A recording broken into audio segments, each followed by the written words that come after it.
আফগানিস্তানের রাজধানী কাবুলের একটি হাসপাতালে পাকিস্তানের বিমান হামলায় প্রায় 400 জন নিহত হয়েছে বলে দাবি করেছে তালেবান সরকার। এই ঘটনায় আরও প্রায় 250 জন আহত হয়েছেন, খবর আল জাজিরার। তবে পাকিস্তানে অভিযোগ অস্বীকার করে বলেছে এটি মিথ্যা এবং জনমত বিভ্রান্ত করার চেষ্টা। দেশটির দাবি, সোমবার 16 মার্চ তারা কেবল কাবুল এবং নানগারহার প্রদেশে সামরিক স্থাপনাগুলোকেই লক্ষ্য করে হামলা চালিয়েছে। তিনি সামাজিক যোগাযোগ মাধ্যমে জানান, দুঃখজনকভাবে এখন পর্যন্ত মৃতের সংখ্যা 400-তে পৌঁছেছে এবং প্রায় 250 জন আহত হওয়ার খবর পাওয়া গেছে।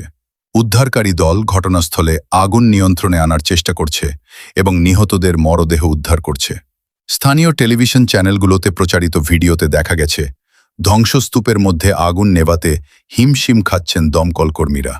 এদিকে হাসপাতালের ওপর হামলার কয়েক ঘণ্টা আগেই আফগান কর্মকর্তারা জানিয়েছিলেন 2 দেশের সীমান্তে গোলাগুলির ঘটনা ঘটেছে।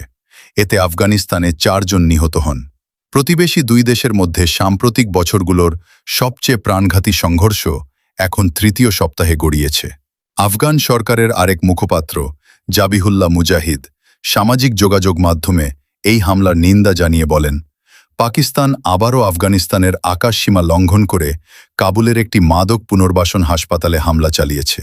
এ ধরনের কাজ সব স্বীকৃত নীতির পরিপন্থী এবং মানবতার বিরুদ্ধে অপরাধ বলেও উল্লেখ করেন তিনি।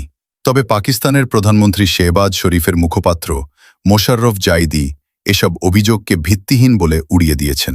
তিনি বলেন, কাবুলে কোনো হাসপাতালকে লক্ষ্য করে হামলা চালানো হয়নি।